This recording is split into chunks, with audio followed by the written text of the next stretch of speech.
conversar com o Júnior, que é do Conselho de Saúde Indígena Yanomami, para a gente entender essa denúncia que eles estão fazendo, qual a situação nessas terras indígenas em Roraima. Vamos entender tudo direitinho, tá bom? Vamos antes, então, com as principais notícias do dia desta quinta-feira. Deixa eu pegar aqui o que está em destaque hoje. Olha, a Vale e o governo de Minas assinaram, então, esse acordo de quase 37,7 bilhões de reais para reparar danos causados pelo rompimento de barragem da empresa em Brumadinho, isso 2 anos atrás. O valor é 32% menor do que os 55 bilhões pedidos inicialmente pelo governo mineiro. As vítimas da tragédia não participaram dessa negociação. O MAB, que é o Movimento dos Atingidos por Barragens, protestou na frente do Tribunal de Justiça de Minas, onde foi assinado esse acordo. O MAB denuncia que essas negociações foram conduzidas sem a participação das vítimas, que são as principais interessadas em um acordo. O rompimento da barragem da mina do Córrego do Feijão matou 270 pessoas, 11 corpos ainda não foram encontrados e o desastre ambiental perdura até hoje. O MAB lembra que a mineradora Vale sai impune de mais um crime. 5 anos atrás, lembrando, o rompimento de uma barragem da mineradora Samarco, que também é da Vale, em Mariana, Minas Gerais, matou 19 pessoas e despejou uma avalanche de metais pesados na bacia do Rio Doce. Daqui a pouquinho a gente conversa com o MAB para entender direitinho, então, os termos desse acordo e qual é a avaliação do movimento sobre os números. Mais uma notícia, a Anvisa, que é a Agência Nacional de Vigilância Sanitária, simplificou o processo para aprovação emergencial de novas vacinas. Agora, os testes da fase 3 feitos no Brasil deixam de ser obrigatórios. Pois é, essa decisão ela abre espaço para aprovar com mais rapidez vacinas como a russa Sputnik V, por exemplo. E o risco de morrer de Covid-19 no Brasil foi 4 vezes maior do que no resto do mundo, isso numa média. A conclusão está no trabalho ainda em andamento do economista Marcus Reicher, que é pesquisador do IPEA, o Instituto de Pesquisa Econômica Aplicada, e esse estudo foi publicado pela BBC Brasil. Esse estudo leva em conta não só os números absolutos, mas o tamanho da população e os óbitos em cada faixa etária. Nas últimas 2 semanas, o Brasil registrou uma média de mais de 1.000 mortes diárias e ainda sem vacinação em massa da população.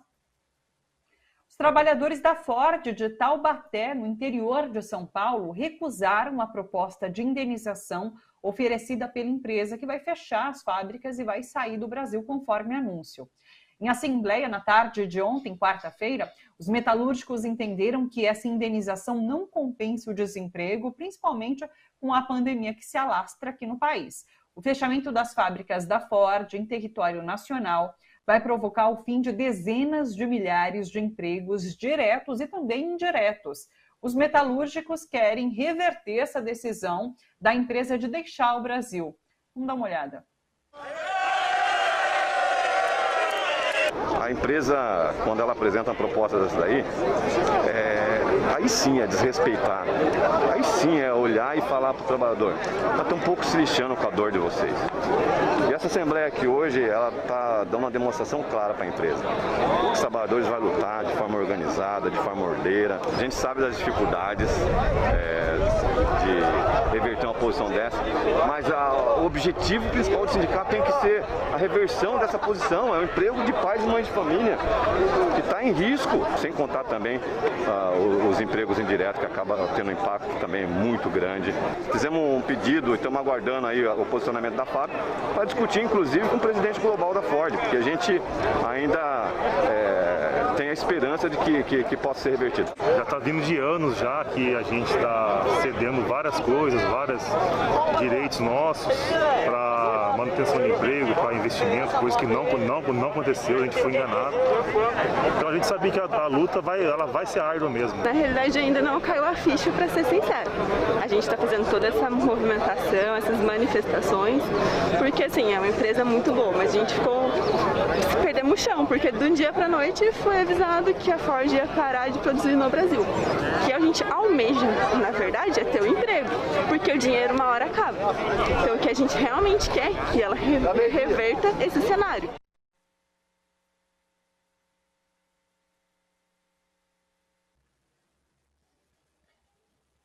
A Polícia Federal abriu um inquérito para investigar o mega vazamento de dados de 223 milhões de brasileiros, incluindo pessoas falecidas. Descoberto em janeiro, esse é o maior vazamento de informações pessoais da internet já identificado aqui no Brasil. E um dossiê entregue ao presidente Joe Biden e membros da alta cúpula do governo dos Estados Unidos pede o congelamento de acordos, negociações e alianças políticas,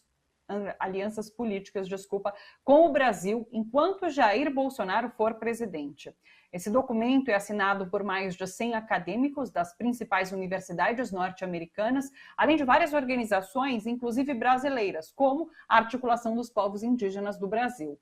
Esse dossiê lembra também que a relação próxima entre o ex-presidente Donald Trump e Bolsonaro foi um fator central na legitimação do presidente brasileiro e suas tendências autoritárias.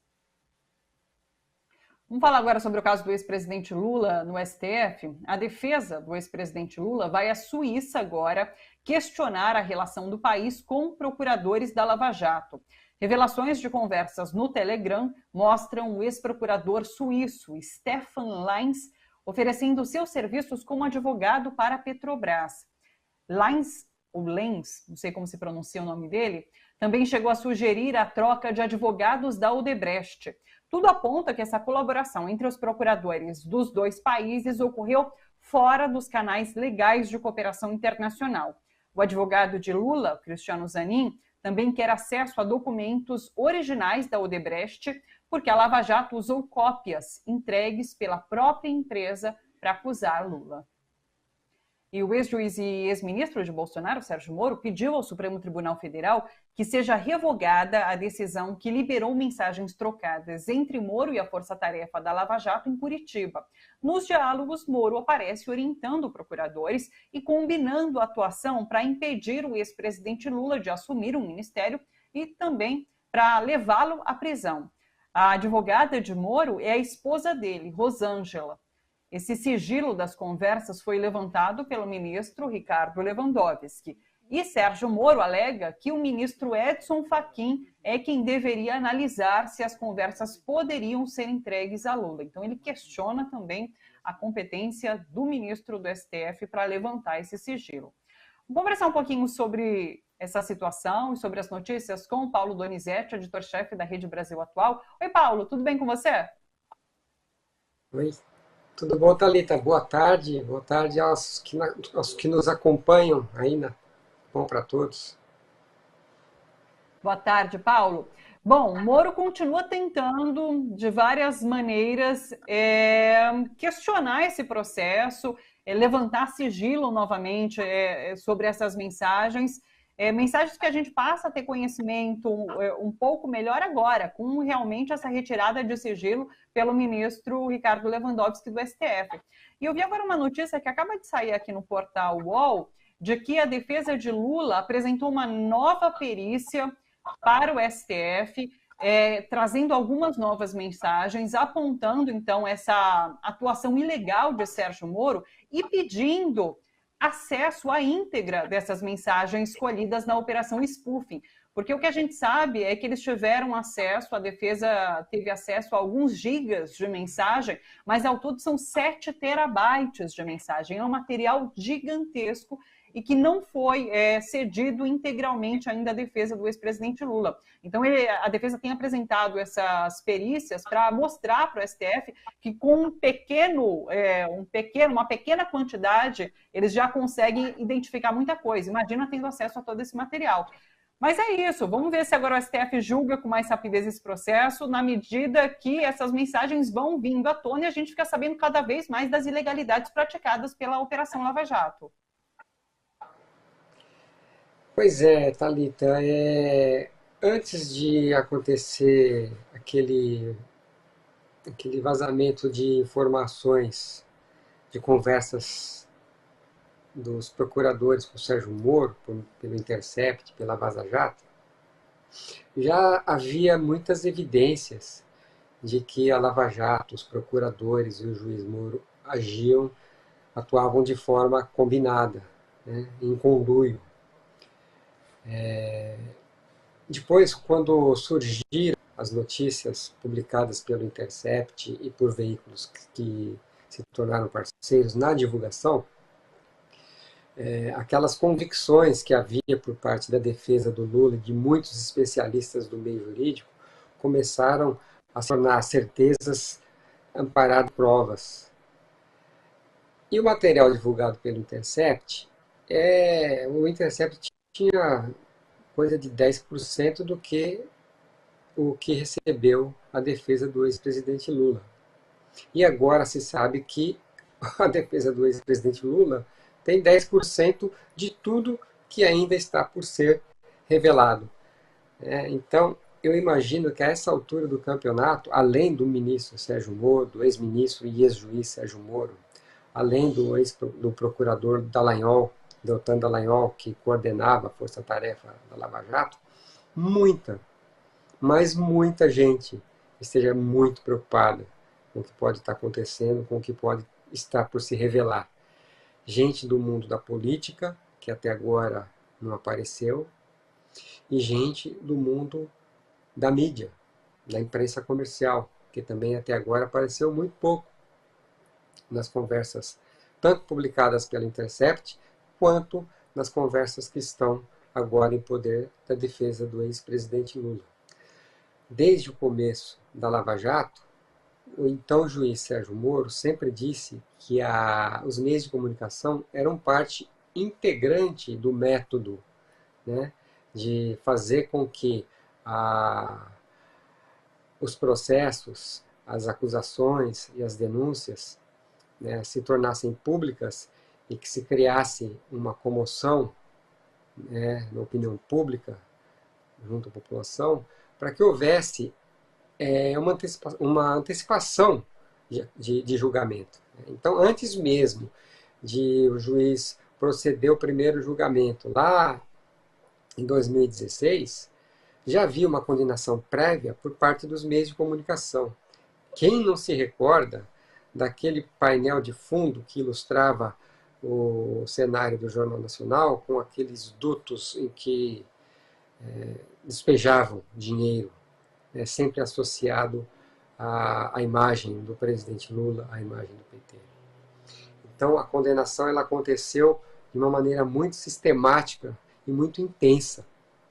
Isso agora, recentemente, com esse vazamento aí que aconteceu, quando não se trata de um vazamento, né, na verdade, o ministro Lewandowski tirou o sigilo, né, de um processo dos documentos que estão na mão da defesa do Lula.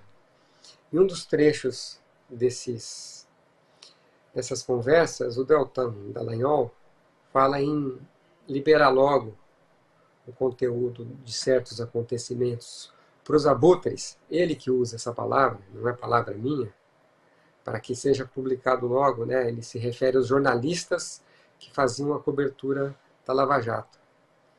Esse nome me fez lembrar imediatamente um filme muito antigo, né? Acho que é de 51, do Billy Wilder, estrelado pelo Kirk Douglas, chamado A Montanha dos Sete Abutres, em que o Kirk Douglas faz papel de um jornalista decadente que se vê diante de um acidente numa mina no Novo México e começa a fazer uma manipulação, né, através do contato com a vítima, né, do acidente. Então é uma coisa muito reveladora de como funciona o mercado de notícias. E agora a gente vê que o próprio procurador que utilizou a imprensa de maneira metódica e sistemática chamou os seus parceiros, que faziam praticamente assessoria de imprensa para a Lava Jato, de abutres. Então a gente fica imaginando o que será desses abutres na hora em que começarem a aparecer o conteúdo das conversas que dão nome a esses abutres, né, entre os procuradores e o ministro Moro. Ficou muito marcada na história da cobertura da Lava Jato uma foto em que 5 desses profissionais de imprensa que faziam a cobertura da Lava Jato em Curitiba fizeram uma selfie logo depois do julgamento em que o ex-presidente Lula teve a sua condenação confirmada pelo Tribunal Regional Federal da 4ª Região, no Rio Grande do Sul, o TRF4, e teve a pena aumentada de 9 para 12 anos, e saiu essa selfie com jornalistas que eu não preciso citar o nome aqui, mas são dos veículos TV Globo, Estadão, Valor, Isto É, Folha de São Paulo.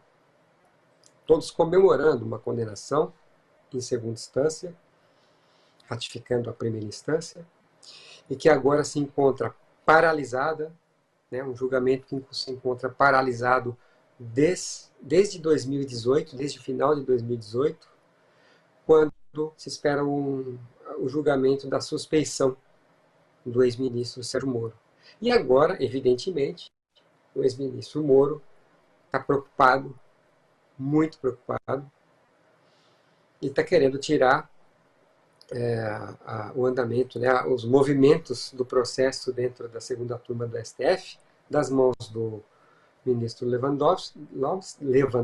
Ricardo Lewandowski, e passar para as mãos do ministro Edson Fachin. Obviamente, se ele pudesse, ele preferia passar para as mãos do ministro Fux, já que numa das gravações eles diziam que o Fux é nosso. Pois é. Então é isso, né? Deixa eu te questionar. Deixa eu questionar, falando sobre essa questão da imprensa. Eu tenho acompanhado algumas notícias, reportagens publicadas pelo UOL, pela Folha de São Paulo, em relação a essas mensagens, diálogos novos que vieram à tona agora com a quebra de sigilo pelo ministro Lewandowski, e Folha e UOL, inclusive, que fizeram parcerias com o Intercept lá no princípio da Vaza Jato para a divulgação também de mensagens. Mas a Rede Globo, por exemplo, que ajudou a construir essa imagem de Sérgio Moro como herói nacional, até agora não deu um pio sobre essas novas mensagens, nem sobre as antigas, né? Nem sobre aquele primeiro vazamento ali feito pelo Intercept, nem agora que o próprio STF libera, então, acesso a essas mensagens da Operação Spoofing. Não tem um pio na Rede Globo sobre tudo isso, né? Sobre esse caso. A Rede Globo, na verdade, é o carro-chefe, né, da movimentação da Lava Jato desde o começo, como foi anteriormente para construir, né, esse ambiente de antipolítica, esse ambiente de satanização da política que levou aos piores, eu ia falar ao pior dos políticos, mas aos piores políticos, agora que a gente vê a nova composição da Câmara e do Senado, né, da direção das casas. Então nós vemos que tudo aquilo que eles gostariam de fazer, de levar os seus candidatos para tomar o poder e executar o programa econômico, foi por água abaixo. Na verdade, parte do que eles queriam está acontecendo, que o programa econômico está sendo executado, por isso que eles não rifaram ainda o governo de Jair Bolsonaro. No entanto, a Rede Globo ela não deu nenhum pio em relação não só ao noticiário da Vaza Jato, que tem mais de 1 ano e meio, como também deu pouquíssimos segundos para as notícias dos cinco processos em que o ex-presidente Lula já foi inocentado, com acusações muito semelhantes a essas com as quais o ministro Moro acabou condenando o ex-presidente sem provas. E em detrimento de a defesa do ex-presidente ter apresentado dezenas e dezenas de páginas de provas. E agora essas páginas serão multiplicadas por não se sabe lá quanto, com o vazamento desse conteúdo das conversas entre os procuradores e o Moro. Então é muito importante que a população saiba que não se trata de uma torcida. É muito importante que a população seja informada que se trata de um bem sagrado de todos os brasileiros, que é o direito à justiça. Se o direito à justiça não funciona para as pessoas, se o direito à justiça funcionar de acordo com os interesses políticos de quem opera a justiça, não existe justiça. Não existe democracia. Então, o que o ministro Gilmar Mendes, ele próprio responsável pelo fato de o presidente Lula não ter assumido o Ministério da Casa Civil da presidenta Dilma, né, ele que proferiu uma decisão impedindo o ex-presidente Lula de tomar posse, ele próprio já reconhece hoje que o ex-presidente precisa, nada mais, nada menos, de um julgamento justo. É isso que a sociedade, que as pessoas sérias do mundo jurídico, da política, estão cobrando, né, do Poder Judiciário brasileiro, né, e das instituições. Justiça. Sim. Você citou, deixa eu trazer uma curiosidade, você citou aqui que Sérgio Moro preferiria que esse processo parasse nas mãos do Fux por conta de mensagens que foram trocadas em que eles se referiram a Fux, né? Eles falavam em Fux we trust, no Fux nós confiamos. Mas tem também, porque Moro agora fala que deveria estar nas mãos do Fachin, e eles falam também, o Fachin é nosso. Verdade. Então, assim, são dois ministros que apareceram eu acho que ele até constrange, né? Ele até constrange, né, o magistrado, como o ministro Edson Fachin, com um pedido desses, né? Porque você publicamente pedir para que uma outra pessoa assuma a condução de um processo para que ele seja novamente devolvido ao tapetão, é um escândalo, né? É um escândalo, né? Então, eu fiz essa brincadeira aí, porque as conversas falavam, e eu realmente troquei, né, a expressão, né? In Fux we trust, desculpa o trocadilho, e o Fachin é nosso. Exatamente. Paulo, muito obrigada. Um beijo para você. Até quinta-feira que vem. Tchau, tchau.